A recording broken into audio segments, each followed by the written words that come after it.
परशुराम कुंड भारत के अरुणाचल प्रदेश के लोहित जिले में तेजू से 21 किलोमीटर उत्तर में लोहित नदी के निचली पहुंच में ब्रह्मपुत्र पठार पर स्थित एक हिंदू तीर्थ स्थल है। ऋषि परशुराम को समर्पित लोकप्रिय स्थल नेपाल से, भारत भर से और आसपास के राज्यों मणिपुर और असम से तीर्थयात्रियों को आकर्षित करता है।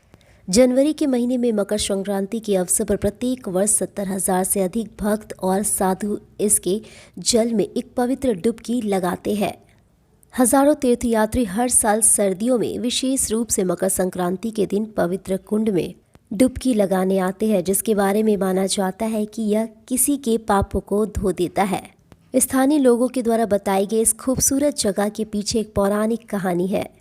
ऐसा माना जाता है कि भगवान विष्णु के छठे अवतार भगवान परशुराम ने अपने पिता ऋषि जमदग्नि के आदेश पर अपनी मां रेणुका का सिर काट दिया था, उसकी कुल्हाड़ी के साथ, चूंकि उसने अपनी मां की हत्या का सबसे जघन्य अपराध किया था, इसलिए कुल्हाड़ी उसके हाथ में चिपक गई। उनके पिता ने उनकी आज्ञा से प्रसन्न होकर उन्हें एक वरदान देने का फैसला किया, जिसके लिए उन्होंने अपनी मां को वापस जीवित करने के लिए कहा।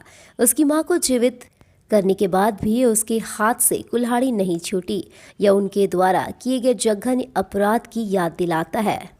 उसे अपने अपराध का पश्चाताप हुआ और उस समय के प्रख्यात ऋषियों की सलाह लेकर वह लोहित नदी के तट पर उसके शुद्ध जल के हाथ धोने के लिए पहुंचा। यह उसे सभी पापों से शुद्ध करने का एक तरीका था। जैसे ही उन्होंने अपने हाथों को पानी में डाला, कुल्हाड़ी तुरंत अलग हो गई।